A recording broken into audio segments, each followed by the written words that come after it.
मनोरथो मदीयोऽयं सफलः सर्वथा निर्विघ्नेन नैव कर्तव्यो दासोऽहं तव केशव। इस भूमि में विराजित भगवान विश्वेश्वर सहित सभी विग्रहों के चरणों में प्रणाम। इस क्षेत्र में अविरत विचरती हुई प्रत्यक्ष विभूतियों को वंदन एवं पूजा माँ के श्री चरणों में कोटि कोटि दंडवत प्रणाम।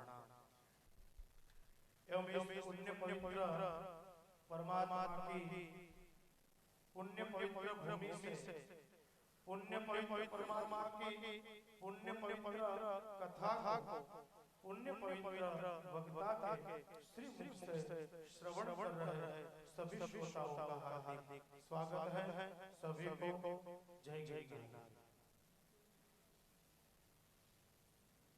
परम करुणालु परमात्मा की अहेतु कृपा से एवं गुरु महाराज की बड़े अनुकंपा से आयोजित इस परम मंगल अवसर श्री राम कथा शास्त्रों में राम कथा श्रवण के लिए कहा गया है कि रामायण नाम परम काव्यम सुपुण्यदम्भे शृणुत विजेन्द्रा यस्मिन् श्रुते जरानाशो भवति दोष सनरोचतस्य। इस परमात्मा की दिव्य कथा को श्रवण करने से हमारे जरा दोष नाश होते हैं। परमात्मा की बड़ी अनुकंपा से पुण्य की प्राप्ति होती है और परमात्मा की कृपा से सुख की प्राप्ति होती है और अच्युत की प्राप्ति इस कथा के माध्यम से होती है। उनमें भी हम तो बड़े भाग्यवान हैं कि इस कथा का श्रवण पूजा माँ के मुख से हम सबको करने का अवसर प्राप्त हो रहा है। तो इस द्वितीय दिन के प्रारंभिक अवसर पर गुरु महाराज की बड़ी अनुकंपा से जिनको मुख्य यजमान बनने का सौभाग्य प्राप्त हुआ है, ऐसे राजेंद्र सिंह छोटू सिंह जवेद परिवार से निवेदन है कि ग्रंथ पूजन के लिए पधारें और पूज्य मां से आशीर्वाद ग्रहण करें। लोकाभिरामं रणरंगधीरं राजीवनेत्रं रघुवंशनाथं कारुण्यरूपं करुणाकररतं श्रीरामचन्द्रं शरणं प्रपद्ये। श्रीराम रघुनन्दन राम श्रीराम भरदाग्रज राम श्रीराम रणकर्कश राम श्रीराम भव शरणं भव राम। और इस द्वितीय दिन के प्रारंभिक मेला में गुरु महाराज प्रसन्नता प्रसाद फल स्वरूप परिक्रमावासी हमारे मध्य उपस्थित हैं। उन परिक्रमावासियों से निवेदन है कि कृपया पधारे और जमा से सब भेंट और आशीर्वाद ग्रहण करें।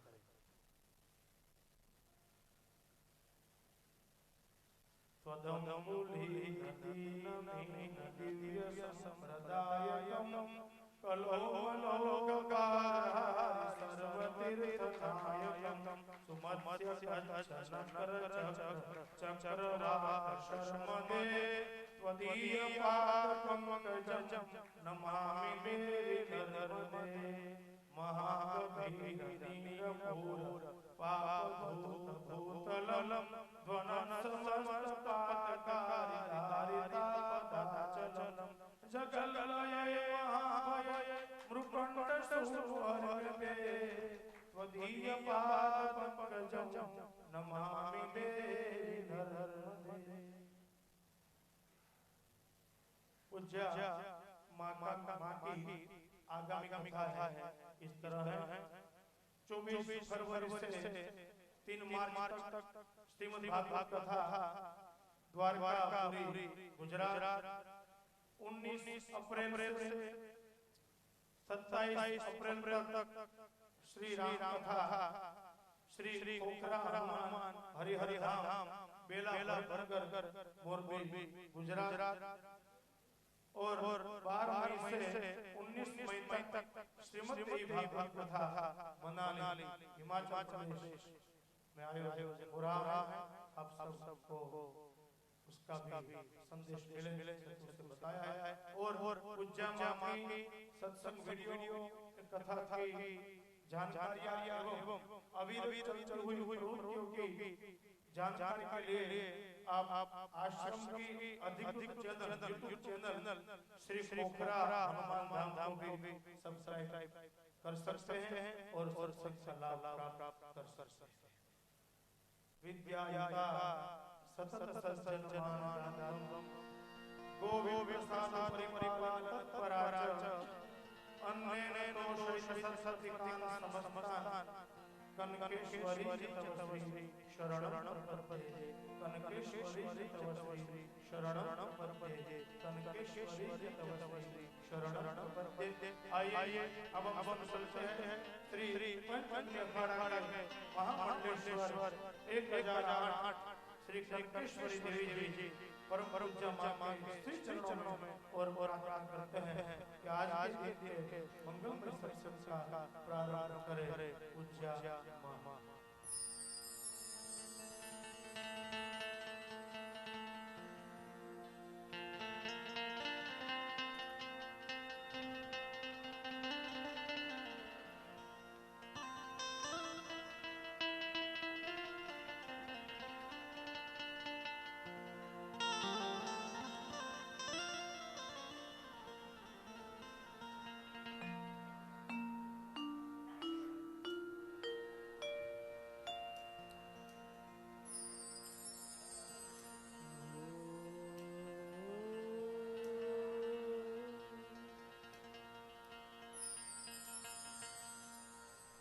श्री गणेशाय नमः।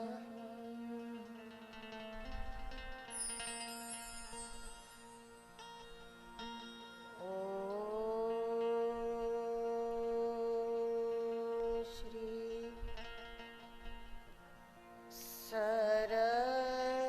सरस्वत्यै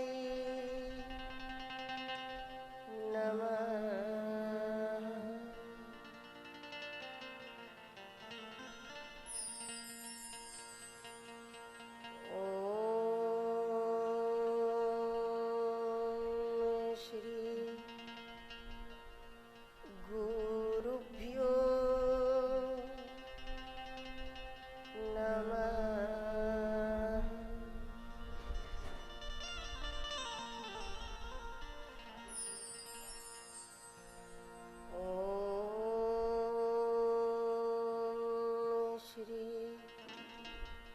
सूरप्यै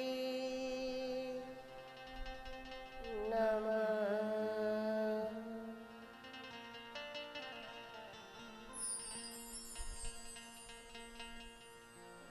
ॐ नमो भगवते वासुदेवाय।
ब्रह्मानन्दं परमसुखदं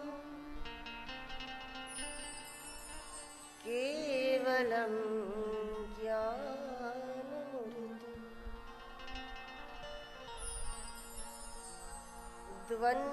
द्वन्द्वातीतं गगनसदृशं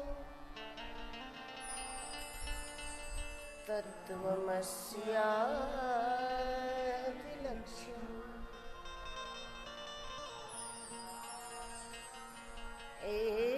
एकं नित्यं विमलमचलं सर्वदी साक्षिभूतं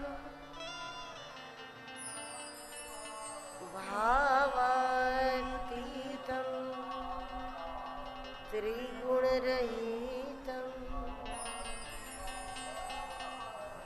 सद्गुरुं तं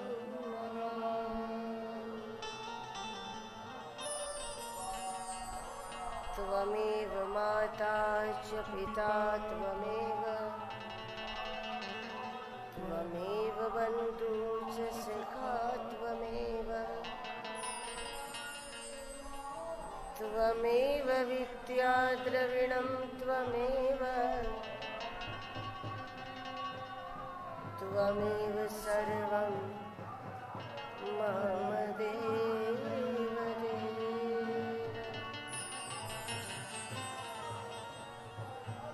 श्री सद्गुरुनाथ महाराज की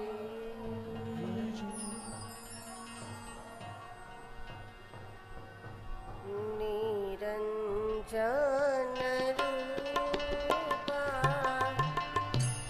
जय गुरु देवा निरंजन रूपा जय गुरुदेवा निराकार रूपा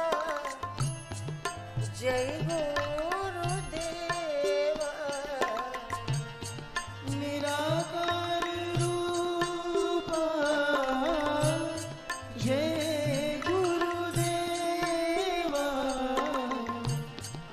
ब्रह्म स्वरूपा जय गुरुदेवा ब्रह्म स्वरूपा जय गुरुदेवा परब्रह्म रूपा जय गुरुदेवा परब्रह्म रूपा जय गुरुदेवा केशव स्वरूपा जय गुरुदेवा केशव स्वरूपा जय गुरुदेवा आनंद स्वरूपा जय गुरुदेवा आनंद स्वरूपा जय गुरुदेवा मस्त स्वरूपा जय गुरुदेवा मस्त स्वरूपा जय गुरुदेवा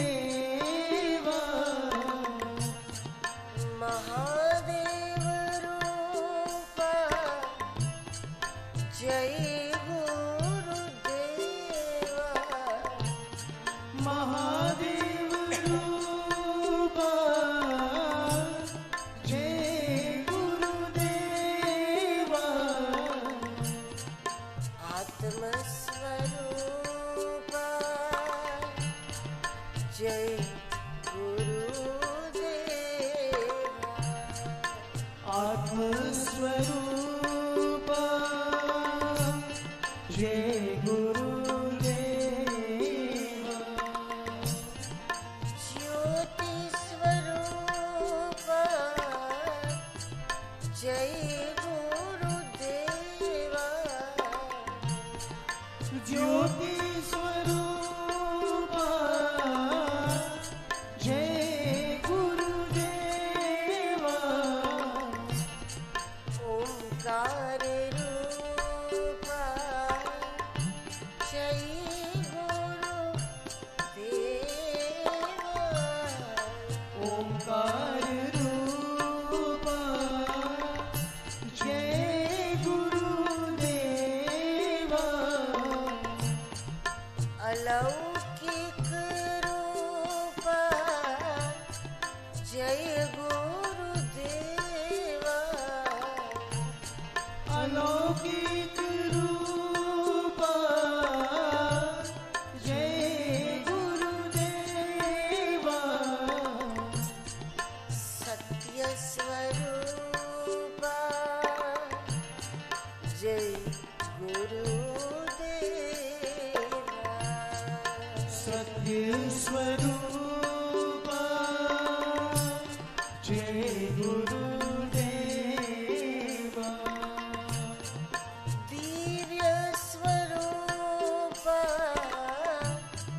जय गुरुदेवा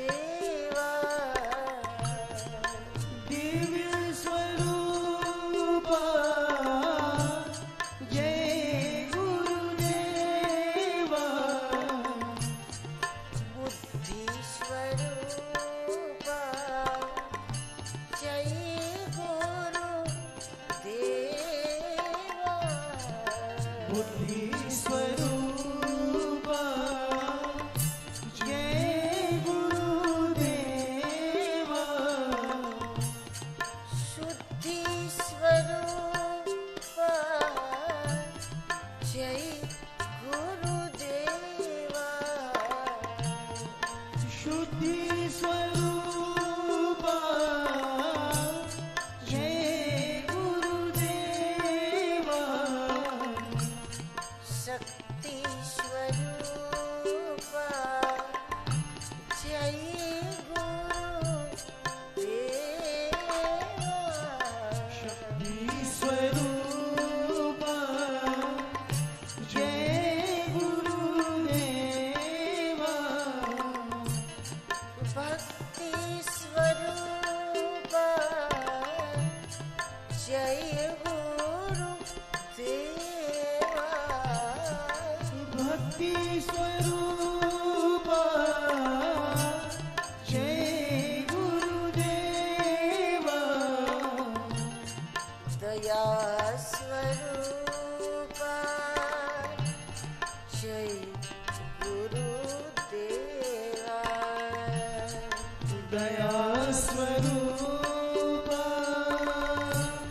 जय गुरुदेवा क्षमा स्वरूपा जय गुरुदेवा क्षमा स्वरूपा जय गुरुदेवा गुप्त स्वरूपा जय गुरुदेवा बुद्ध स्वरूपा जय गुरुदेवा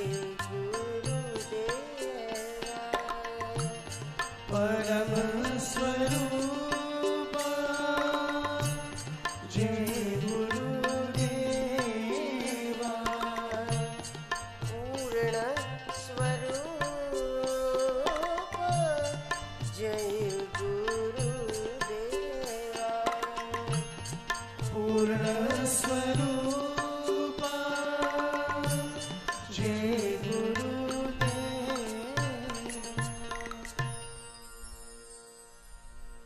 हरे राम राम राम हरे हरे। हरे राम राम राम हरे हरे। हरे कृष्ण कृष्ण कृष्ण हरे हरे। हरे कृष्ण कृष्ण कृष्ण हरे हरे। हरे राम राम राम हरे हरे। हरे राम राम राम हरे हरे। हरे कृष्ण कृष्ण कृष्ण हरे हरे। हरे कृष्ण कृष्ण कृष्ण हरे हरे। हरे राम राम राम हरे हरे। हरे राम राम राम हरे हरे। हरे कृष्ण कृष्ण कृष्ण हरे हरे। हरे कृष्ण कृष्ण कृष्ण हरे हरे। हरे राम राम राम हरे हरे। हरे राम राम राम हरे हरे। हरे कृष्ण कृष्ण कृष्ण हरे हरे। हरे कृष्ण कृष्ण कृष्ण हरे हरे। हरे राम राम राम हरे हरे। हरे राम राम राम हरे हरे। हरे कृष्ण कृष्ण कृष्ण हरे हरे। हरे कृष्ण कृष्ण कृष्ण हरे हरे। हरे राम राम राम हरे हरे। हरे राम राम राम हरे हरे। हरे कृष्ण कृष्ण कृष्ण हरे हरे। हरे कृष्ण कृष्ण कृष्ण हरे हरे। हरे राम राम राम हरे हरे। हरे राम राम राम हरे हरे। हरे कृष्ण कृष्ण कृष्ण हरे हरे। हरे कृष्ण कृष्ण कृष्ण हरे हरे। हरे राम राम राम हरे हरे। हरे राम राम राम हरे हरे।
राम राम हरे हरे कृष्ण कृष्ण हरे हरे कृष्ण कृष्ण हरे हरे श्री गुरु चरण सरोज रज निज मन मुकुर सुधारी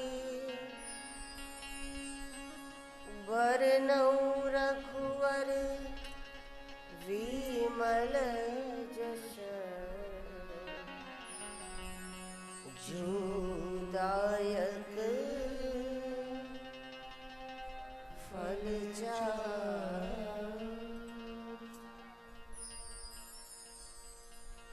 बोले गोस्वामी श्री तुलसीदास जी महाराज की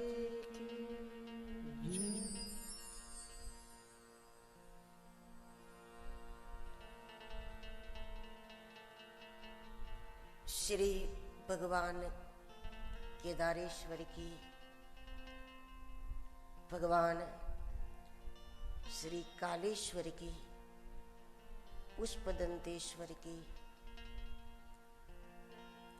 संगमेश्वर की और इस प्रकाशा की दिव्य भूमि में विद्यमान तापी मैया के तट पर अनेकानेक प्रत्यक्ष अप्रत्यक्ष विभूतियों के सविशेष कृपा करुणा अनुकंपा इन सभी के फलस्वरूप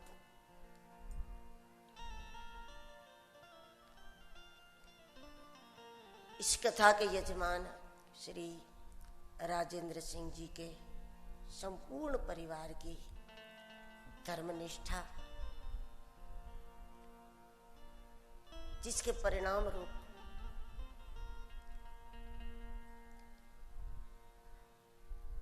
प्रगट ब्रह्म स्वरूप सद्गुरु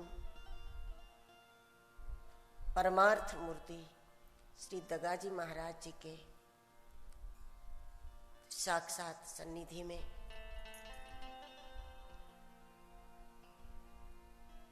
इस भूमि में एक बार फिर धर्म ग्रंथ के माध्यम से जीवन के लक्ष्य को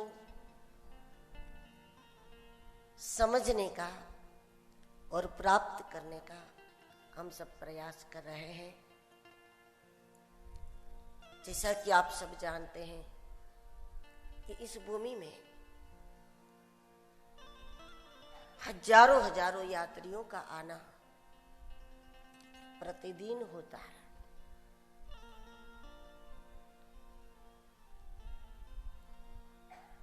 खास करके मां नर्मदा जी की परिक्रमा करने वाले परिक्रमा वासियों के चरण पड़ते हैं, उनके दर्शन प्राप्त होते हैं, उनकी सेवा का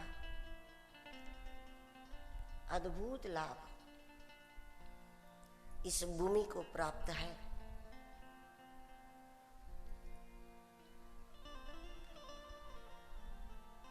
लेकिन सवाल यह है कि हर एक व्यक्ति चाह कर भी इस प्रकार की यात्रा को नहीं कर सकता।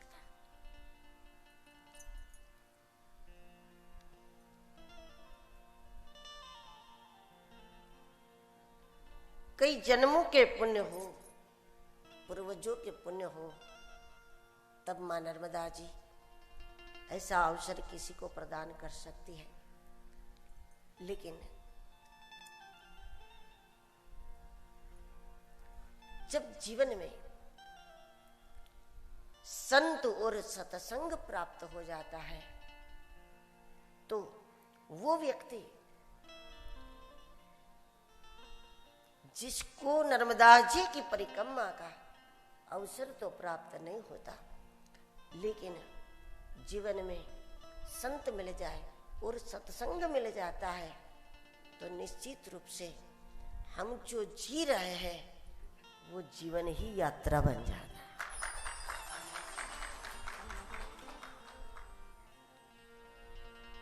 घर से बाहर जाते हो, बाहर से घर में जाना, घर से व्यवसाय पे जाना, व्यवसाय से घर जाना, घर से बाजार में जाना, बाजार से घर जाना, घर से स्कूल जाना, स्कूल से घर जाना, घर से अपने खेतों में जाना, खेतों से घर जाना। ये हम जो कुछ गतिविधि कर रहे हैं ये हमारी शारीरिक गतिविधि करते हुए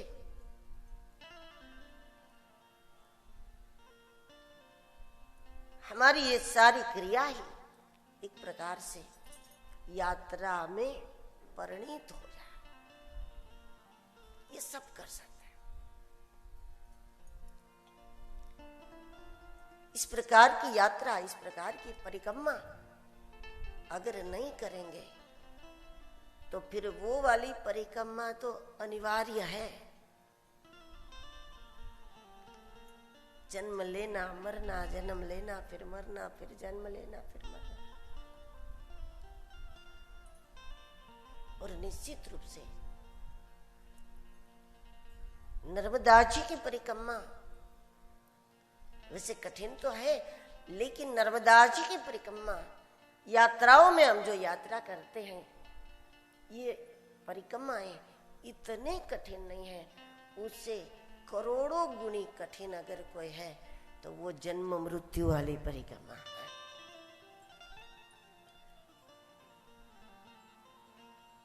उसमें तो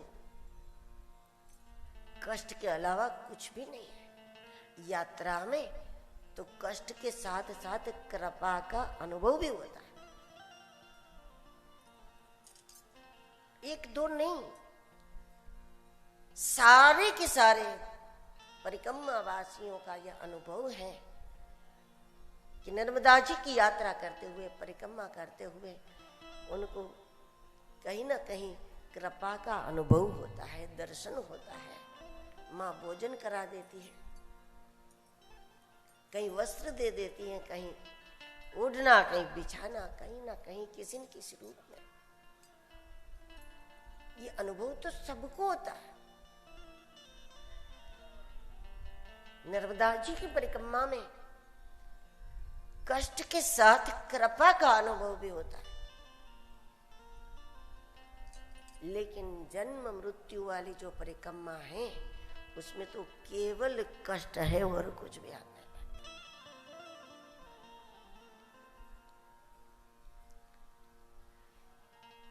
जीवन पर्यंत इकट्ठा करो, अपना परिवार बना लो, फिर उसमें कोई सुखी हुआ, कोई दुखी हुआ, फिर उसको छोड़ के जाना पड़ा, या फिर हमको छोड़कर कोई उनमें से कोई चले गए, उसके लिए रोते रहे, रोते रोते जीवन खत्म।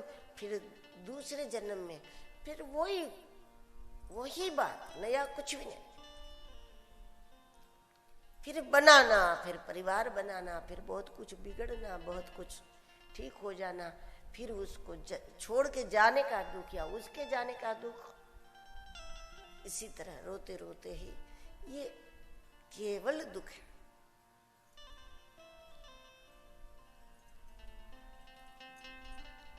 और बड़ी आश्चर्य की बात यह है, देह ही दुख का कारण है, और देह ही दुख का कारण होने पर भी कोई उसको छोड़ना नहीं चाहता है, जबकि दुख का कारण देह ही है। हाँ, यदि भजन कर लिया, साधन कर लिया, परोपकार कर लिया, जप तप कर लिया, इससे साधना हो गई, तो फिर ये देह दुख का कारण न हो करके तन बीनु वेद भजन नहीं भरना, तन बीनु वेद भजन नहीं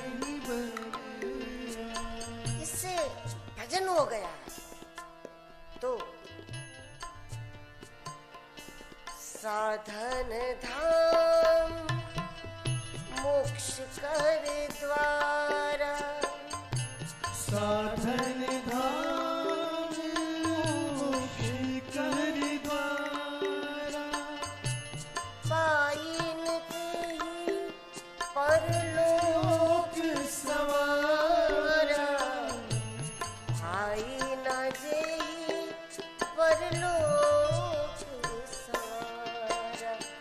साधन धाम मोक्ष कर द्वारा, साधन धाम मोक्ष कर द्वारा, साधन धाम मोक्ष कर द्वारा, पाहि न जेहि परलोक सवारा, पाहि न जेहि परलोक सवारा, पाहि न जेहि परलोक सवारा, पाहि न जेहि परलोक सवारा।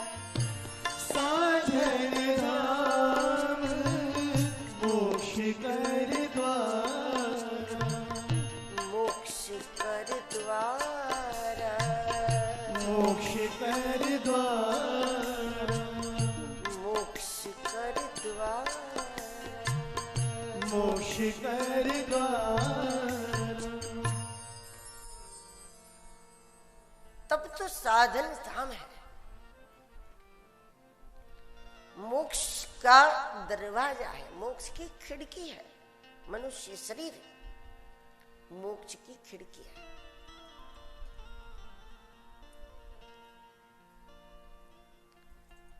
लेकिन खिड़की खुले ही नहीं, दरवाजा कभी ऐसा लोक हो गया कि जब खुलता ही नहीं है, टूटता ही नहीं है, आप निकल ही नहीं पा रहे हैं, तब वही खिड़की दुख का कारण बन जाती। जो बंद हो गया, कैद हो गया, वो कहेगा भूख लगी है, प्यास लगी है, वो अंदर दुखी होकर शायद मर भी जाए। जब दरवाजा ऐसा लोक हो गया, न खुलता है न टूटता है, तब वो दुख का कारण बन जाता है। शरीर द्वार है, मानव शरीर मोक्ष कर द्वारा। ये खिड़की है, ये जाम न हो जाए, इसको जंग न लग जाए, इसकी चाबी न खो जाए, इस प्रकार से लोक न हो जाए कि ये दुख का कारण हो जाए, बंधन का कारण हो जाए, पीड़ा का कारण हो जाए।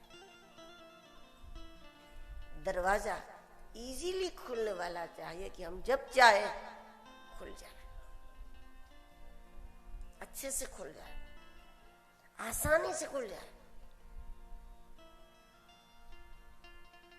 उस स्थिति में हमें दरवाजा रखना चाहिए, नहीं तो ये दुख का कारण हो जाएगा। तो देह ही दुख का कारण है, लेकिन वो दुख का कारण ना बने, इसकी चाबी कहीं गुम ना हो जाए, इसका उपाय संत है, सत्संग है। क्योंकि जब सत्संग से हम जुड़ते हैं तो चाबी हाथ लग जाती है। और जब तक शरीर है तब तक, जब तक ये दरवाजा है तब तक कौन सी चाबी जो निरंतर हमारे पास होनी चाहिए। चाबी खो न जाए इसलिए लोग जनेऊ में बांध देते हैं, गले में पहन लेते हैं, कैसे भी अपने शरीर से जोड़ के रख लेते हैं कि ताकि वो खो न जाए। नहीं तो इतनी सी चीज है, उसके बिना बड़ी परेशानी हमें झेलनी पड़ती है। शरीर मोक्ष का द्वार है, परम सुख का कारण है, लेकिन ये महादुख का कारण न हो जाए, इसके लिए जो चाबी है वो चाबी केवल सत्संग देता है। बिनु सत्संग विवेक न होई। अन्य किसी भी अलमारी से कहीं से भी ये चाबी हाथ नहीं लगेगी। बिनु सत्संग विवेक न होई। बिनु सत्संग विवेक न होई। विवेक वो चाबी है जो हाथ लग गई तो देह के द्वारा परम लाभ की प्राप्ति हो जाए। और वो इतनी सी चीज है, लेकिन अगर विवेक खो गया,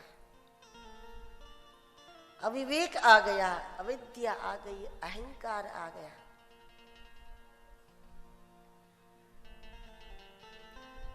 तो दरवाजा ऐसा बंद हो जाएगा कि उसी में हम फंस जाएंगे। सत्संग से जो विवेक प्राप्त करना है वो विवेक है, विचार में विवेक आ जाए। सत्संग के बाद विचार बहुत महत्वपूर्ण है, बहुत लाभ है कि सत्संग विचार में आ जाए। सत्संग व्यक्ति को विचारवान बना दे, विचारक बना दे। हाँ, ऐसे भी होता है कि शब्दों की चोट कई बार हमारे हृदय पर सीधी आती है। जब हृदय पर कोई चोट लगती है, शब्द लग जाते हैं, तो हम भावुक हो जाते हैं, भर जाते हैं भाव से, कभी आंसू आ जाते हैं, वो स्थिति बनती है। लेकिन उससे भी बड़ा लाभ है कि सत्संग हमारे विचार में प्रवेश करे, हमको विचारवान बनावे। ये उससे भी बड़ा लाभ है, क्योंकि भावुकता कई बार आ जाती है और एक उफान की तरह बैठ जाते हैं। ऐसा भी होता है, जैसे दूध में उफान आ जाता है और बाद में फिर वही उफान बैठ जाता है और फिर वो ठंडा हो जाता है, फिर वो बिगड़ने की ओर गति करता है और बिगड़ भी जाता है।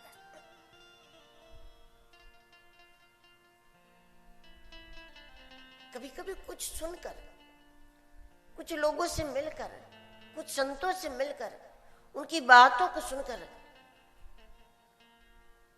उसी क्षण हमारे हृदय पर प्रभाव आ जाता है, चोट लग जाती है और हम कहते हैं बस अब कभी नहीं होगा, कभी ऐसा नहीं होगा, कभी ऐसा नहीं करेंगे, कभी उधर नहीं जाएंगे, कभी ऐसा नहीं खाएंगे, कभी नहीं पिएंगे, बस हाथ में पानी ले लिया, छोड़ दिया, आज के बाद कभी नहीं पिएंगे। लेकिन उसके बाद फिर 8 दिन 10 दिन धीरे धीरे वह चीज हावी हो जाती है जो हम हमेशा लेते थे, और वो इतनी हावी होने लगती है कि जो वचन हमारे ऊपर हावी हो गए थे वो धीरे धीरे हटने लगते, फिर वो चीज हावी हो जाती। सत्संग विचार में पधारे, सत्संग विचार को प्रभावित करे, सत्संग विचार के लिए मजबूर करे। और जब हम स्वयं विचारक बन जाते हैं ना, तो बात जीवन में आ जाती है।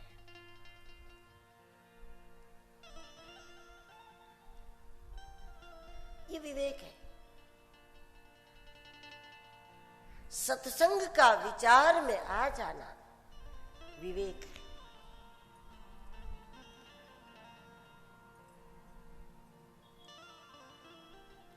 विवेक कई प्रकार से लोगों में होता है, मजबूरी में भी लोग नम्र हो जाते हैं। कभी कभी किसी को खुश करने के लिए भी लोग नमस्कार कर लेते हैं, प्रणाम कर लेते हैं, नमस्ते बोल देते हैं।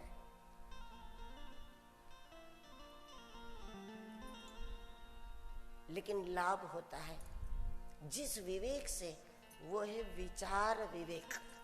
जब विचार में विवेक आ जाए, राम कथा जब विचार को प्रभावित करेगी, तो फिर श्रोता और वक्ता उस दिशा में विचार करने लगेंगे कि हमारी जो उपलब्धि है, हमको जो कुछ प्राप्त हुआ है, उनमें से वो सारी चीजें, समय हमारे पास है, संपत्ति हमारे पास है, उनमें से शरीर और संसार में कितना जाता है।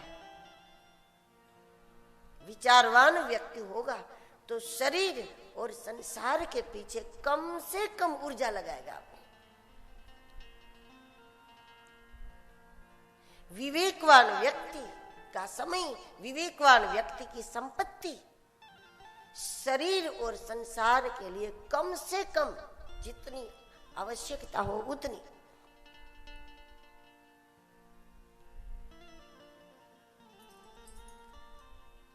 अविवेक में समय उसी में लग जाता है। शरीर और संसार हमारा सब कुछ खा जाता है।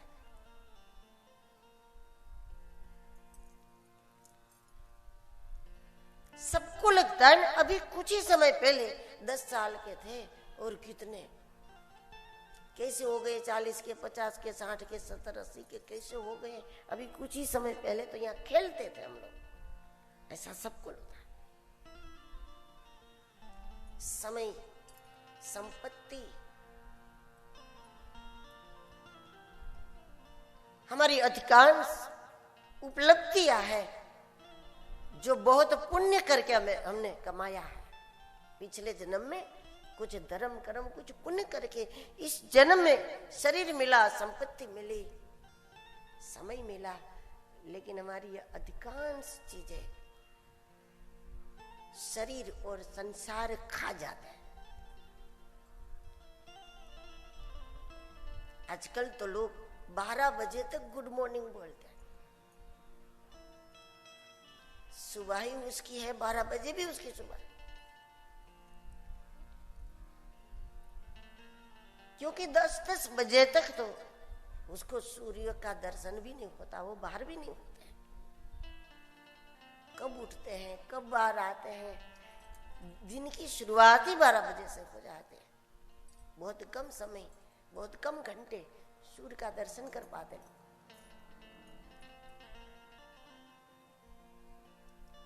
और उतने घंटे घर में किसने ले लिया आपके? भगवान ने लिया क्या?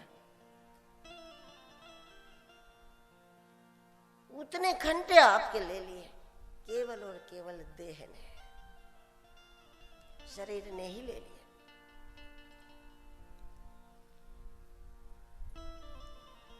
और उसमें परिवर्तन नहीं होगा, तब तक नहीं होगा जब तक हमारे विवेक में विचार नहीं आएगा, तब तक। क्योंकि किसी के कहने से इसमें सुधार नहीं आता। सुधार तभी है जब हमारे विचार में विवेक आ जाता है, तब हम खुद पर ब्रेक लगाते हैं।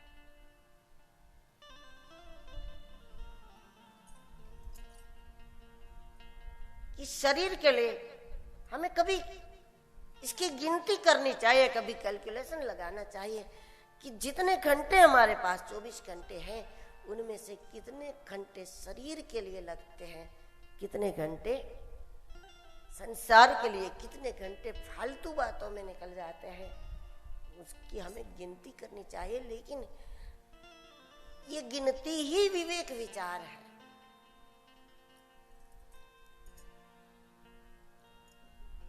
और ये वही कर पाएगा जो सत्संग में एकाग्र होगा, वही कर पाएगा।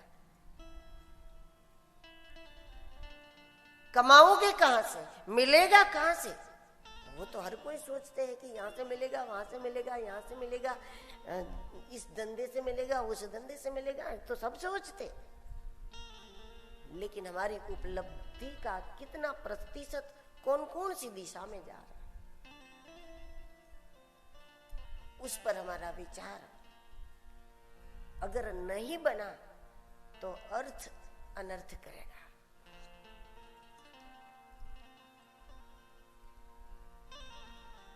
धन के आने की दिशा प्रारब्ध तय करता है, लेकिन धन के जाने की दिशा हमारा संस्कार तय करता है, हमारा विवेक तय करता है। आने की दिशा तो प्रारब्ध तय करता है। कभी कभी लोग अपने घर में कुछ नींव खोदते हैं, उसमें भी उसको धन मिल जाता है। कभी किसी को खेत में से मिल जाता है, खेती काम करते हुए कोई घड़ा मिल जाता है। रातों रात भी आ जाता है लोगों के पास। लॉटरियां लग जाती है लोगों को। आने की दिशा भाग्य तय करता है, लेकिन जाने की दिशा हमारा विवेक तय करेगा, हमारा संस्कार तय करेगा। और इसलिए विवेक का होना, चाबी का होना है हमारे पास। उसके खो जाने से सब कुछ खो गया, उसके मिल जाने से सब कुछ मिल गया। ऐसी कोई चीज है तो वो विवेक। और विवेकवान व्यक्ति के लिए संपूर्ण जीवन परिक्रमा बन जाता है। जन्म से लेकर मृत्यु तक शरीर के द्वारा होने वाली हर गतिविधि यात्रा है। यात्राएं करना बहुत अच्छी बात है, लेकिन जीवन को यात्रा बना देना ये अपने आप में बहुत बड़ी सफलता है। जो बिना सत्संग के नहीं होगी, बिना शास्त्रों के नहीं होगी, बिना संतों के नहीं होगी। केवल शास्त्रों की बातों से भी विवेक नहीं हो जाएगा, लेकिन शास्त्रों की बातें जब हमको संतों के द्वारा प्राप्त होगी तब विवेक जाएगा। ग्रंथों का अध्ययन कोई भी कर लेता है, कोई भी व्यक्ति ग्रंथों को याद करके अध्ययन करके सुना सकता है। संतों में वो विद्वता नहीं होती, उससे तो बड़े बड़े विद्वान दुनिया में होते हैं, लेकिन बिना संत वाणी के विवेक नहीं जाता।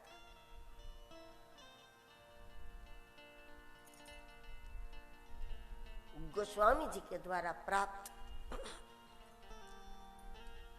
रामचरितमानस ये तुलसी वाणी है हमारे लिए, ये संत वाणी है। और इसीलिए सावधानी से सादर श्रवण कोई करता है तो विवेक निश्चित रूप से जागता है। क्योंकि तुलसीदास जी ने भी अपनी इच्छा से, अपनी मर्जी से मानस की रचना नहीं की। उन्होंने मानस की रचना की है भगवान शिव की आज्ञा से।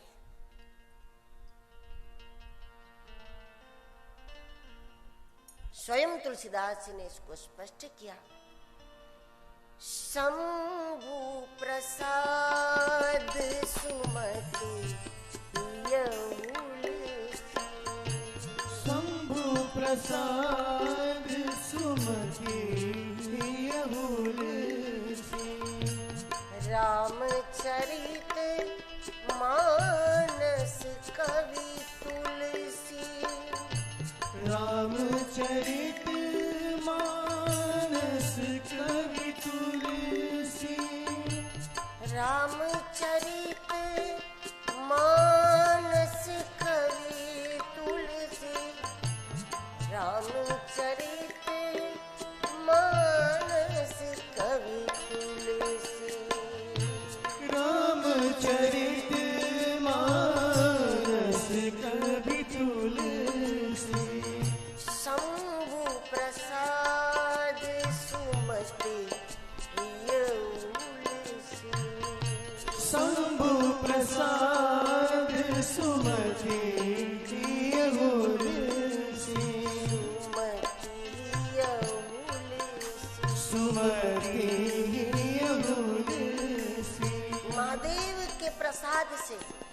शिव कृपा से, गुरु कृपा से सुमति ही हुलसी। बुद्धि निर्मल हो गई, बुद्धि में विवेक आ गया, विचार में विवेक आया, और उसी का परिणाम रामचरित मानस कवि तुलसी। रामचरित मानस कवि तुलसी। मानस कवि तुलसी। मानस कवि तुलसी। मानस कवि तुलसी। मानस कवि तुलसी। मानस कवि तुलसी। मानस कवि तुलसी। मानस कवि तुलसी। मानस कवि तुलसी। मानस कवि तुलसी। मानस कवि तुलसी। मानस कवि तुलसी। मानस कवि तुलसी। गोस्वामी जी को भगवान शिव की आज्ञा है, शिव की ही प्रेरणा है, शिव के ही द्वारा प्रदत्त शक्तियां है, जिससे उन्होंने रामचरितमानस की रचना की है। किसी भी उपलब्धियों के पीछे सद्गुरु हो, शिव हो, कृपा हो, तो हमारी उपलब्धि लोक सेवा में लग जाती है। फिर चाहे बुद्धि हो, विद्वता हो, विचार हो, धन हो, समय हो, संपत्ति हो, हमें जो भी कुछ श्रेष्ठतम प्राप्त हुआ है, हमारी सारी की सारी श्रेष्ठता समष्टि की सेवा में लग जाएगी, अगर वो कृपा प्रसाद के रूप में प्राप्त हो।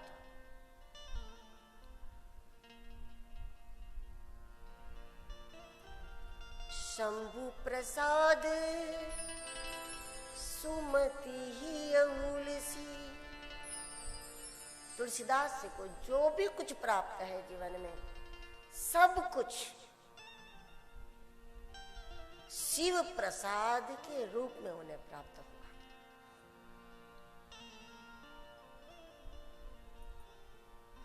केवल पुरुषार्थ नहीं किया उन्होंने, केवल पुरुषार्थ करें, उनको भाग्य देता है, और भाग्य में ना हो तो बहुत पुरुषार्थ के बाद भी हाथ नहीं लगेगा। जो केवल पुरुषार्थ करें, तुलसीदास जी ने केवल पुरुषार्थ नहीं किया, पुरुषार्थ के साथ साथ साधना की है। अपने आत्मा की उन्नति के लिए उन्होंने पूरा प्रयास किया है, भजन किया है, स्वयं के ऊपर बहुत सारी प्रक्रिया की है, खुद के ऊपर खुद को बदलने का प्रयास, खुद को सुधारने का प्रयास, खुद को एक नए रूप में तैयार करने का प्रयास, स्वयं के परिवर्तन के लिए भी उन्होंने जमकर कोशिश की है, और अपने आत्मा की उन्नति के लिए नियम से, संकल्प से साधना की है और पुरुषार्थ किया है। इसलिए उनकी उपलब्धि भाग्य के द्वारा प्राप्त नहीं है, उनकी सारी उपलब्धियों के मूल में शिव कृपा है।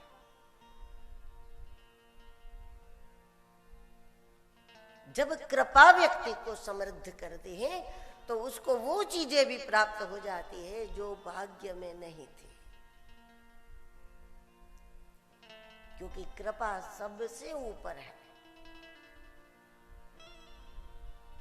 कृपा से ऊंचा कोई नहीं है, कृपा सबसे ऊपर बैठती है।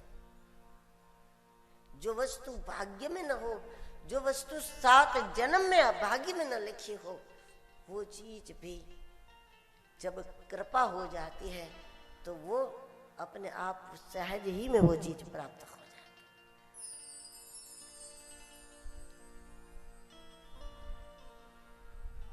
है। इसलिए कहते हैं कि भाग्य से ऊपर है भगवान।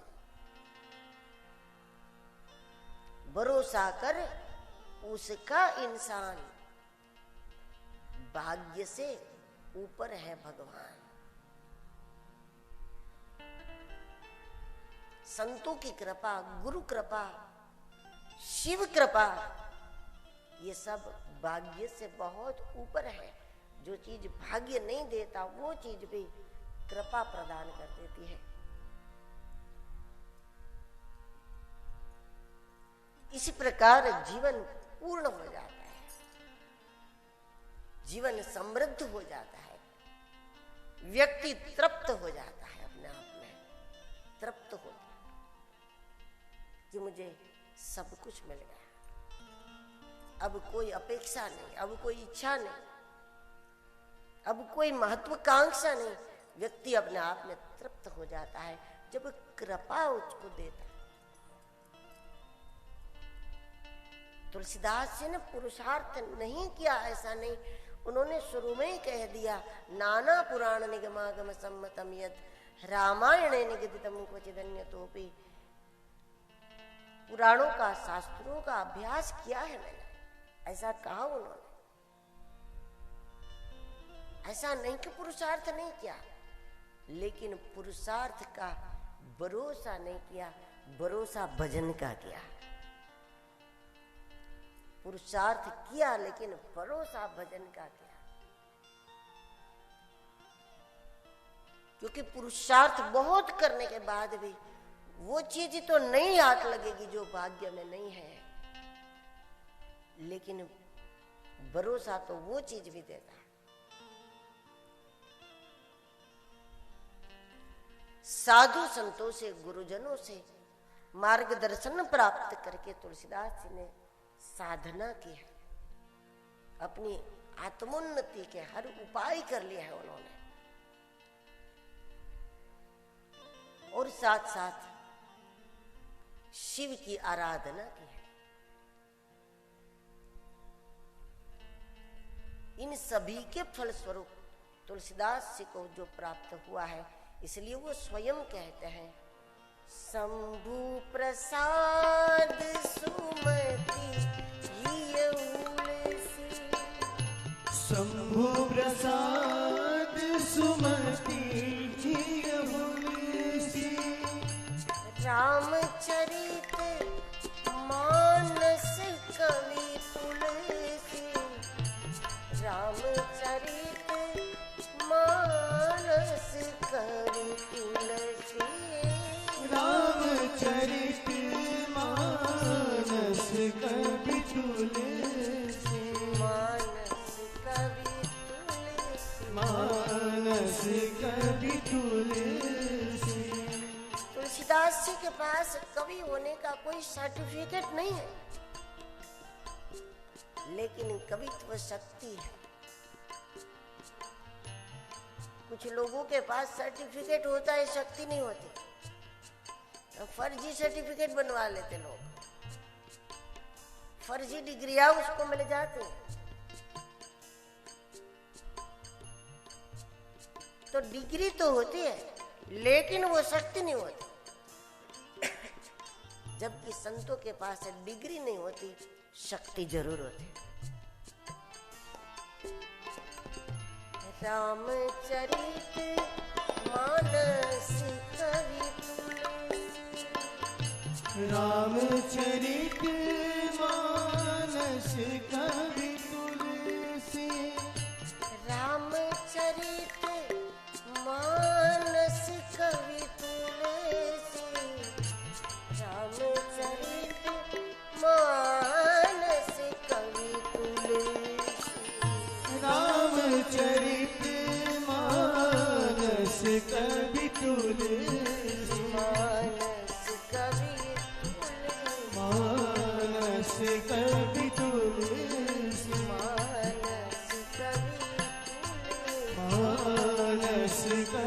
तुलसी, मानस कवि तुलसी, मानस कवि तुलसी, मानस कवि तुलसी, मानस कवि तुलसी। भगवान शिव की आज्ञा है रामचरितमानस की रचना करने के लिए। और सद्गुरु जब आज्ञा करते हैं तो शक्ति अवश्य देते हैं। जिस कार्य के लिए गुरु की आज्ञा हो जाती है तो वो समय आते आते उस कार्य की अनुकूलता बन जाती है, उस कार्य का सामर्थ्य अवश्य प्राप्त हो जाता है।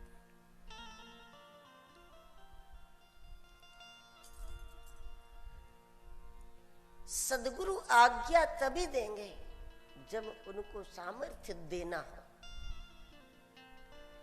जब सामर्थ्य नहीं देना होगा तो वो आज्ञा ही क्यों करेंगे।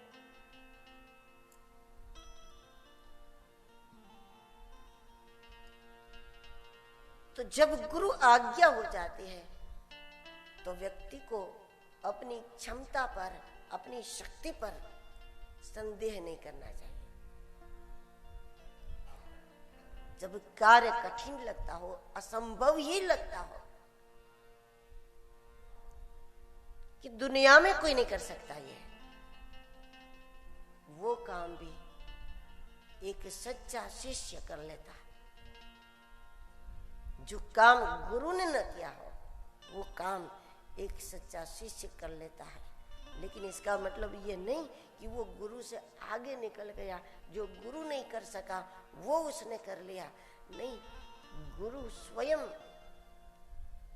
उसको यश देना चाहते।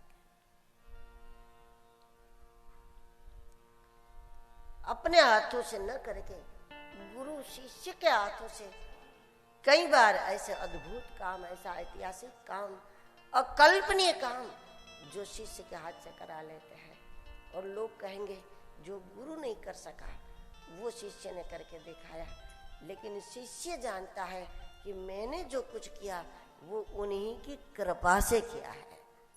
ऐसा नहीं कि उनसे नहीं हुआ, हमसे हो गया, ऐसा नहीं है। हकीकत में वास्तविकता ये है कि उनकी कृपा से,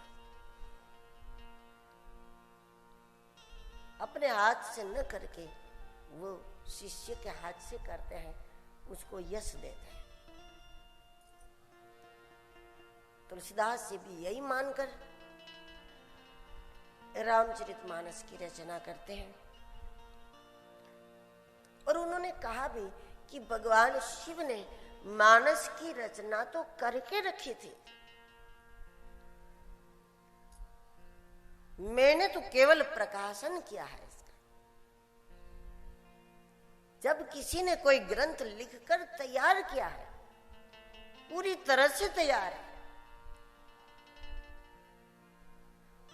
और प्रकाशन अगर हमने उसका किया है तो इसका मतलब ये नहीं कि ये हमने बनाया। लिखकर तैयार था, सब कुछ तैयार था, हमें तो केवल बांटना था बस। उस प्रकार रामचरितमानस की रचना भी तुलसीदास ये मानते हैं कि मेरे सद्गुरु ने, सद्गुरु शिव ने, शिव रूपी सद्गुरु ने या सद्गुरु रूपी शंकर ने बना के रखे थे। अब देखो, आपके गुरु का पूरा जीवन जंगल में निकल गया हो, उन्होंने एक ईंट न रखी हो जिंदगी में, कोई काम न किया हो, लेकिन आपके हाथों से उससे हजारों गुना काम हो जाए, तब भी ये नहीं भूलना चाहिए कि ये पूरी डिजाइन बना करके उनके कंप्यूटर में पड़ी थी, ये बना हुआ था।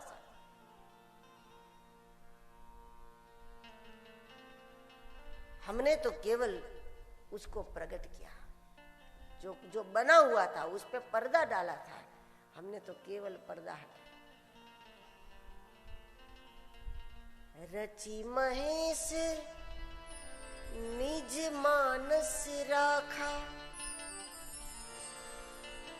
तुलसीदास जी नहीं कह रहे कि मेरी रचना है, मेरे सद्गुरु ने ये सारी रचना करके रखी थी, बस उनको प्रतीक्षा थी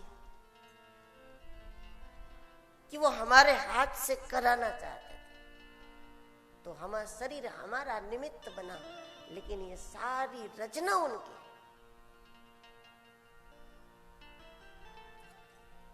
रची महेश निज मानस राय,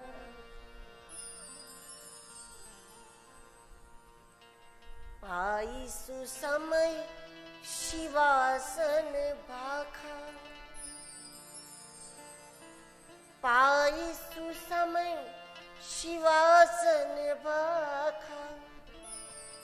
जब समय आया तब शिव ने शिवा को सुनाया। शिवा यानी पार्वती। कौन है पार्वती, कौन है शिवा? जब गुरु कृपा से हमारी बुद्धि निर्मल होती है, वो निर्मल मति ही उमा है, वही शिवा है। जब तक हमारी मति में स्थिरता नहीं आती, पर्वतीय पवित्रता नहीं आती, पर्वतीय स्थिरता नहीं आती, तब तक गुरु कुछ रहस्य गुप्त रखते हैं। वो नहीं बताएंगे, उनके पास तो सब तैयार था। लेकिन जब शिष्य उसके योग्य बनेगा, और स्वाभाविक है, जो बातें आप बड़ों के साथ करते हैं वो बातें 2 साल के बच्चे के साथ तो नहीं करोगे ना, क्योंकि उसकी बुद्धि उस प्रकार की उतनी है।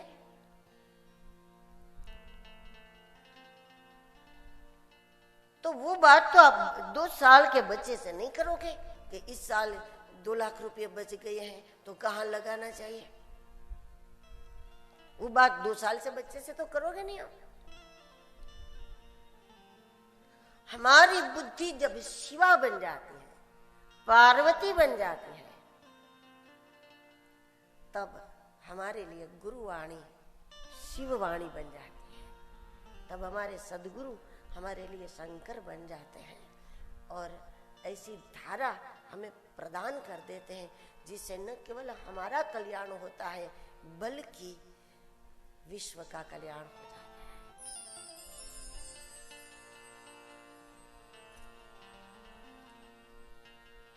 रचना बनी हुई थी, रचि महेश निज मानस राखा। जो कार्य सदगुरु नहीं कर सके हैं और शिष्य कर ले, तो दुनिया के प्रत्येक शिष्य को इस बात की होश होनी चाहिए, याद होना चाहिए, स्मरण होना चाहिए कि गुरु ने भले ही पेड़ के नीचे जिंदगी बिता दी, लेकिन हमारे द्वारा जो हो रहा है ये डिजाइन उन्हीं का है, सामर्थ्य भी उन्हीं का है, प्रेरणा भी उन्हीं का है, सब कुछ उन्हीं का है। केवल यश हमको मिल रहा है। इसलिए रचि महेश निज मानस राखा। तुलसीदास ने मानस के लिए स्पष्ट प्रकाशन शब्द का प्रयोग किया है। अवधपुरी यह चरित प्रकाशा, अवधपुरी यह चरित प्रकाश। संवत 16 से 31, संवत 16 से 31। संवत 1631 मंगलवार रामनवमी का दिन मध्याह्न समय रामचरित मानस के प्रकाशन का क्षण है। दुनिया के सामने ये आया, ये प्रागट्य का समय है, रचना का नहीं, लिखने का आरंभ नहीं हुआ उस दिन। उस दिन तो प्रकाशन हो गया, मानस का जगत को मिल गया ना इसका प्रकाश।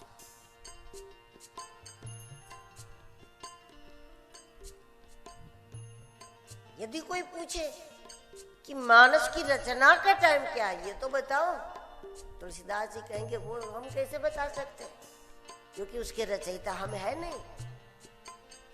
रचि महेश निज मानस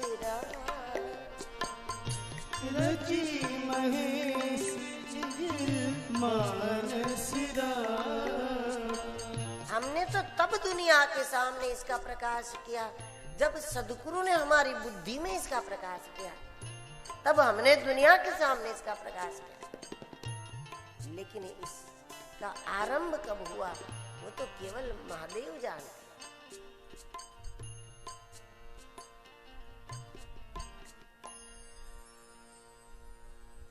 इसलिए मानस की रचना के दौरान गोस्वामी जी का पूरा ध्यान शिव आज्ञा पर है। कब क्या करना है वो शिव तय करते हैं। तुलसीदास जी के लिए शिव और सद्गुरु एक रूप है।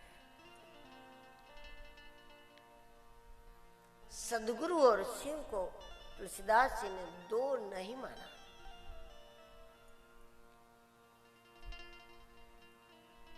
शिष्यों के लिए आरंभ में गुरु केवल एक संत होते हैं।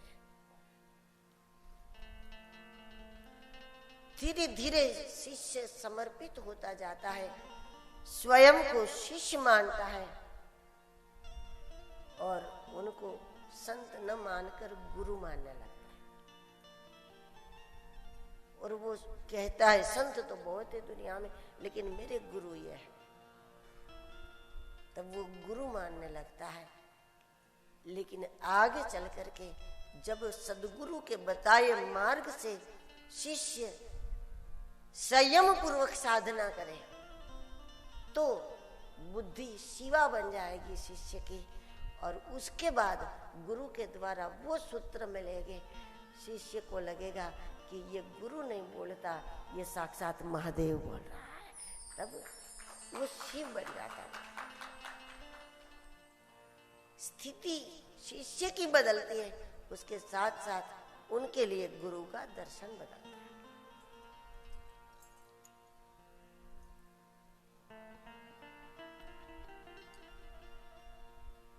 जब तक संत कुछ कहता है तब तक व्यक्ति पूरी पूरी बात पर भरोसा नहीं करता।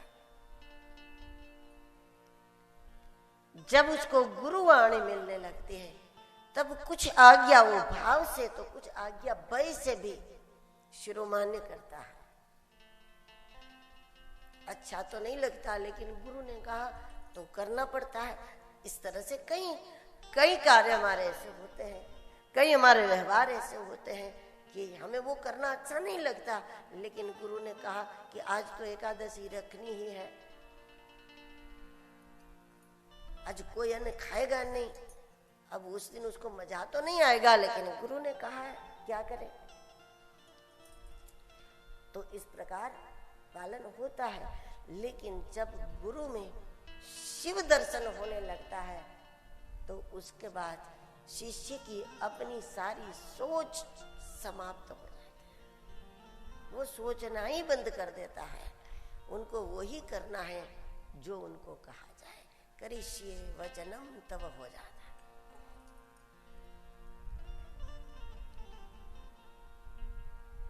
तुलसीदास जी को आज्ञा है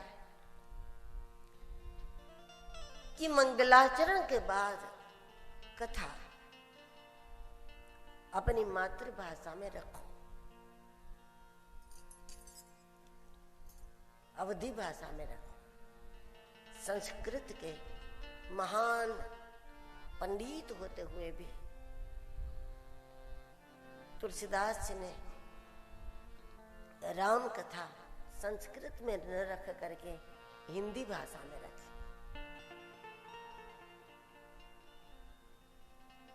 उस समय तुलसीदास जी को तो नहीं मालूम होगा कि हिंदी भाषा में लिखने से क्या महत्व है इसका। बड़े बड़े विद्वान दुनिया के जो हिंदी भाषा में काव्य में लिखूंगा उसका सम्मान नहीं करेगा,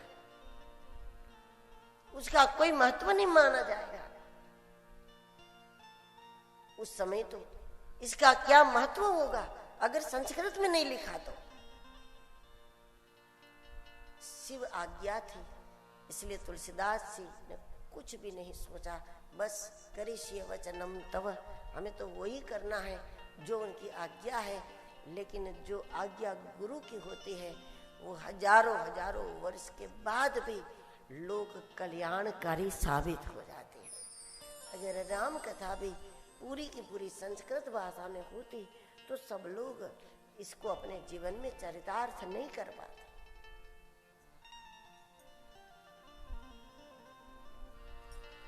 अब जब अवधी भाषा में है, हर कोई अपने घर में भी पढ़ सकता है। बच्चे पढ़ सकते हैं, बूढ़े पढ़ सकते हैं, महिलाएं पढ़ सकती हैं, पुरुष पढ़ सकते हैं, कम पढ़ा लिखा भी इसको पढ़ सकता है, पढ़कर समझ सकता है।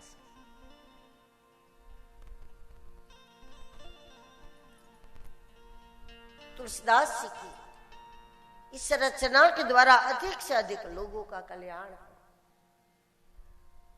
इस भावना से यह आज्ञा हुई कि अपनी मातृभाषा में रखो।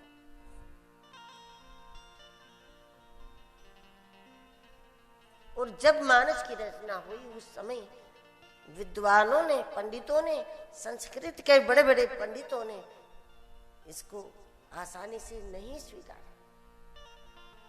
ये तो कोई ग्रंथ है, गांव की भाषा में, ग्रामीण भाषा में जो पंक्तियां लिखी, इसको ग्रंथ कौन कहेगा? बावजूद उसके तुलसीदास जी ने उसमें कोई परिवर्तन नहीं किया, बस शिवाज्ञा है।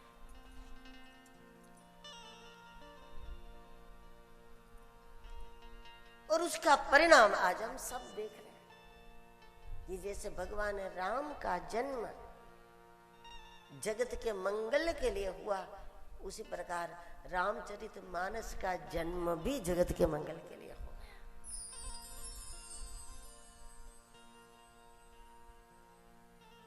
सकल लोक जग पावनी गंगा, सकल लोक जग पावनी गंगा तो उसको पावन करती है जो उसके तट पर जाकर डुबकी लगावे, लेकिन ये गंगा तो हम जहां जिस देश प्रदेश में, जिस गली में रहते हैं, वहां आकर भी हमको पावन कर रहा है। इसलिए कोई भी कार्य आज्ञा लेकर करना भी अलग है, लेकिन आज्ञा होने के बाद करना बहुत बड़ा परिणाम देता है। कभी कभी हम लोग पूछकर करते हैं, आज्ञा लेकर करते हैं, वो भी अच्छी बात है, जो करे मैं आज्ञा लेकर करें। लेकिन सदगुरु स्वयं हमको योग्य समझकर आज्ञा करे और उसके बाद जब हम उस काम में लगते हैं तो निश्चित रूप से वो कार्य कल्याणकारी साबित होता है। तुलसीदास जी ने अपनी मातृभाषा में 5 सुरठे से रामचरितमानस का आरंभ किया। उसमें प्रथम सुरठा जो सुमिरत सिद्धि होई, गणनायक करि बर बदन, करहु अनुग्रह सोई, बुद्धि राशि शुभ गुण सदन। श्री गणेश जी के चरणों में तुलसीदास जी का निवेदन है कि आप मुझ पर अनुग्रह करो।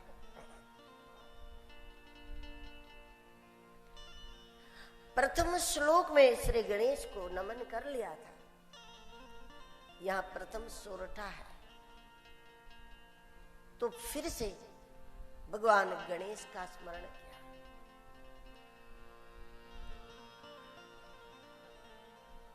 श्री गणेश प्रथम पूज्य है और इसका कारण यह है, गणेश की कृपा से व्यक्ति के अंदर जो एक हाथी के जैसा तगड़ा दोष है, कदम कदम पर पीछे हट कर आने वाला, हराने वाला, पराजित करने वाला दोष है, वो दोष अहंकार है। मनुष्य के अंदर हाथी जैसा दुर्गुण अहंकार है, जिसके चलते बार बार हमारी उन्नति में अवरोध आता है।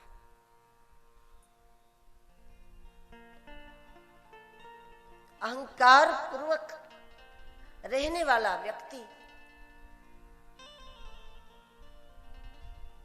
पूरी प्रयास से पूरी बुद्धि लगाकर काम करेगा, तब भी कहीं ना कहीं परास्त हो जाता है। दूसरा, घमंड करने वाला किसी को प्रिय नहीं लगता, कभी किसी को प्रिय नहीं लगता। घमंडी व्यक्ति का बोझ लगता है।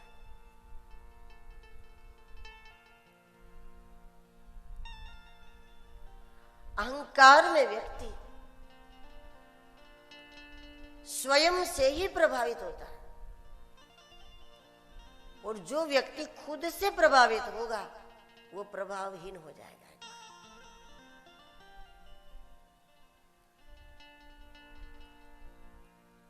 जब खुद ही खुद से प्रभावित हो गए, उसका प्रभाव जगत में रहता ही नहीं है। अहंकारी व्यक्ति न किसी का सेवक होता है, न किसी का दास होता है, न किसी का शिष्य होता है, न किसी का अनुयायी होता है, न किसी का भक्त होता है। वो किसी का कुछ भी नहीं होता, वो केवल अपने घमंड का सगा होता है। वो उसी को सुरक्षित रखना चाहता है।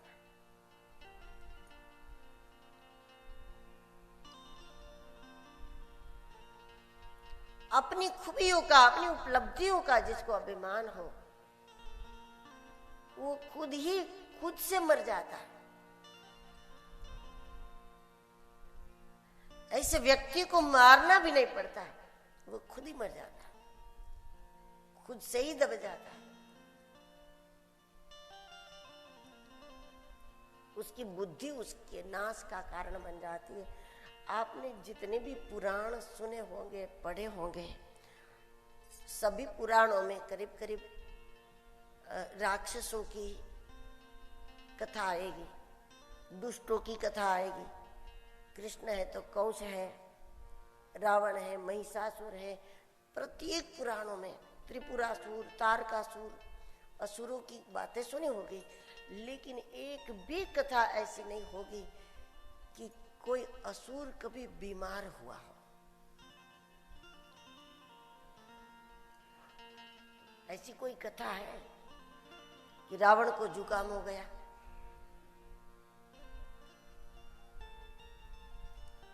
महिषासुर को बुखार हो गया? कोई कथा नहीं होगी। कंस को कोरोना हुआ, राक्षस कभी बीमार नहीं होगा, कभी। इसका मतलब बीमार होना कोई अच्छी बात नहीं है, लेकिन असुरों का विनाश, दुष्टों का विनाश, अहंकारियों का विनाश शरीर के बिगड़ने से नहीं होता, बुद्धि के बिगड़ने से होता है। उसकी बुद्धि उसके विनाश का कारण बन जाती है।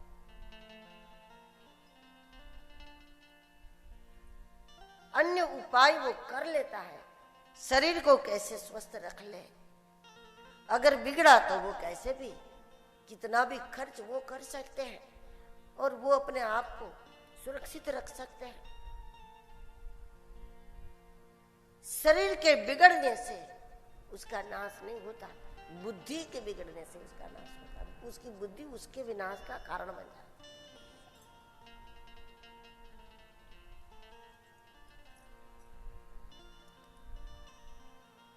अपना अहंकार किसी को बड़ा नहीं लगता, अपना घमंड किसी को बड़ा नहीं लगता।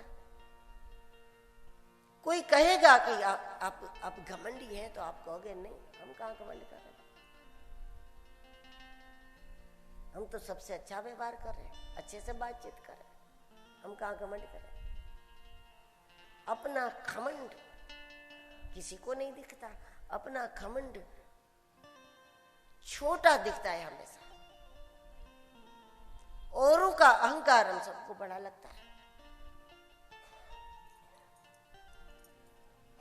और ये सबसे बड़ा शत्रु है।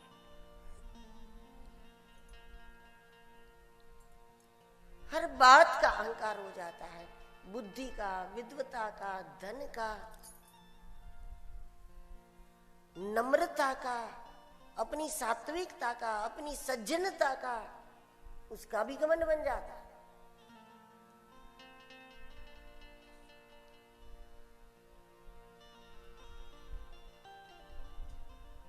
और वो तगड़ा है, दिखता नहीं है खुद को, और इसीलिए वो तगड़ा होता जाता है। शरीर में कोई गांठ है, दिखती नहीं है, बढ़ती जाती है। और वही कारण है व्यक्ति की असफलता का मूल कारण घमंड है।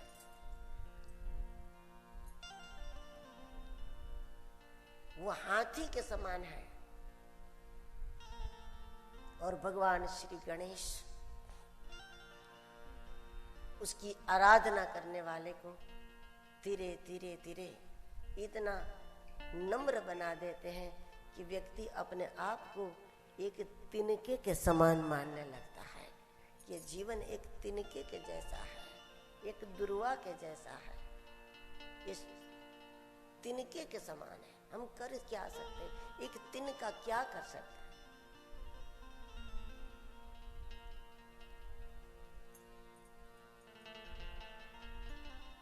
और जब हमारा घमंड खत्म होगा, हम स्वयं को एक तिनके के समान मानेंगे, और तभी उस तिनके को, उस दुर्वा को श्री गणेश अपनाने के लिए तैयार हो जाएंगे।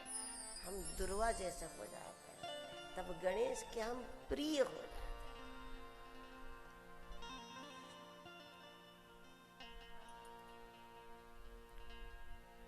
और श्री गणेश की कृपा सभी प्रकार की रिद्धि सिद्धियों से हमको सराबोर कर देते हैं। लेकिन कब? जब हम तिनके हो जाए, जब हम दुर्वा हो जाए, अपने आप को एक तिनके के समान नम्र बना दे।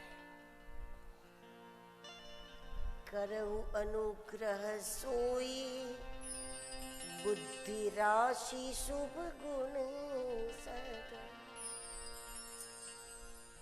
इसीलिए श्री गणेश जी को हाथी के जैसा दिखाया गया है। गणेश हाथी नहीं है, लेकिन हमारा घमंड हाथी है, और उस पर अंकुश गणेश की कृपा से होता है, उसका नियंत्रण गणपति की कृपा से होता है।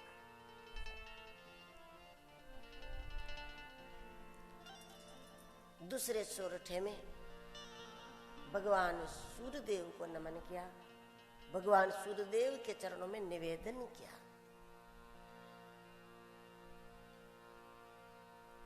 जिनकी कृपा मात्र से मूक होई बाचाल, पंगु चढ़े गिरि बर, जासु कृपा सु दयाल, द्रवऊ सकल कलिमल। भगवान श्री सूर्य नारायण के चरणों में निवेदन किया है। सूर्य ही गति प्रदान करता है। सूर्य की कृपा से शरीर का विकास होता है। जन्म के समय बच्चा चल नहीं सकता, लेकिन सूर्य के किरणों का स्पर्श शरीर को होना जरूरी है, शरीर के अच्छे विकास के लिए। तभी तो छोटे छोटे बच्चों को सूर्य प्रकाश में माताएं रख देती है सुबह सुबह। इससे शरीर का विकास अच्छा होता है।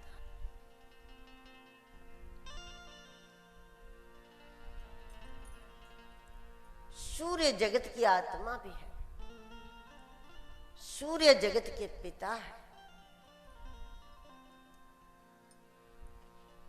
इसलिए जो सूर्योदय के पहले, कुछ मिनटों के पहले भी, सूर्योदय के पहले जो उठते हैं, उनको कभी दरिद्रता नहीं देखनी पड़ती, उसको कभी गरीबी नहीं सहता है। जो सूर्योदय के पहले उठते हैं, बीमारियां उसको नहीं सताती। घर में पिता सूर्य का अंश होता है, और इसलिए जो अपने पिता का आदर करे, पिता को प्रणाम करे, उसको भी कभी दरिद्रता नहीं देखनी पड़ती। सूर्य कृपा जिस पर भी होती है, वो बीमारियों से, गरीबी से, कर्ज से बच के रहता है। केवल सूर्य को जल चढ़ाना पर्याप्त नहीं है, पिता का आदर करना बहुत जरूरी है। और पिता समान जो हमारे लिए हो, उनका भी आदर, उनकी भी सेवा बहुत जरूरी है।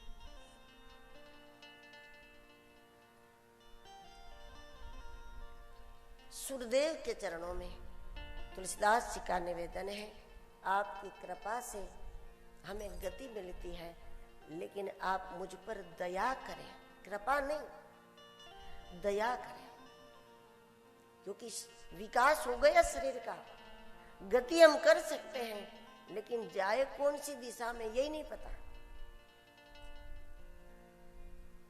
मूक होई वाचाल,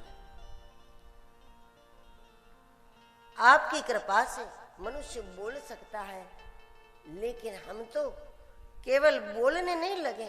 तुलसीदास जी कहते हम तो वाचाल हो गए। वाचालता अच्छी चीज नहीं है।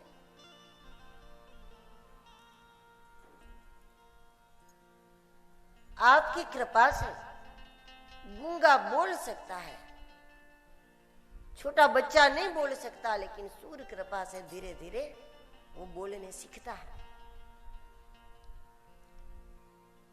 लेकिन सूर्य की विशेष कृपा न रही तो फिर हमारा बोलना बकवास में बदल जाता है, हमारा बोलना बकवास में न बदल जाए। इसके लिए द्रवऊ सकल कलिमल, इसलिए आप मुझ पर दया करें। तीसरे सोरठे में भगवान नारायण के चरणों में निवेदन किया, नील सरोरुह श्याम तरुण अरुण बारिज नयन, करऊ सोमम उर्धाम सदा क्षीर सागर।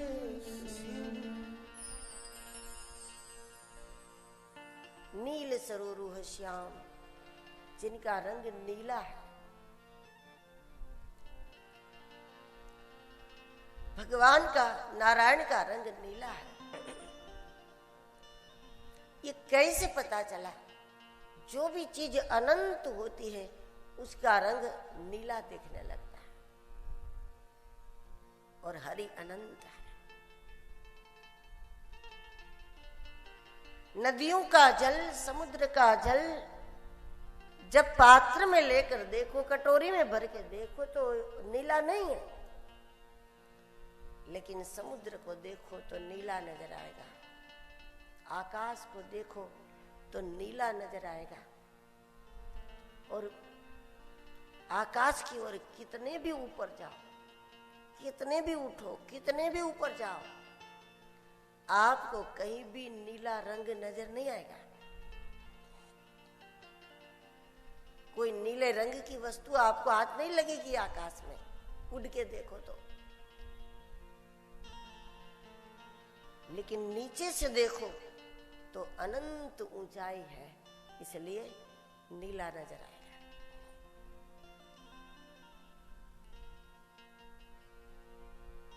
गहरा पानी भी नीला नजर आता है। तो जिनका रंग नीला है, नील सरोरुह श्याम, उस अनंत को गोस्वामी जी निवेदन करते हैं कि आप मेरे हृदय में पधार, करहु सो मम उर धाम, मेरे जीवन को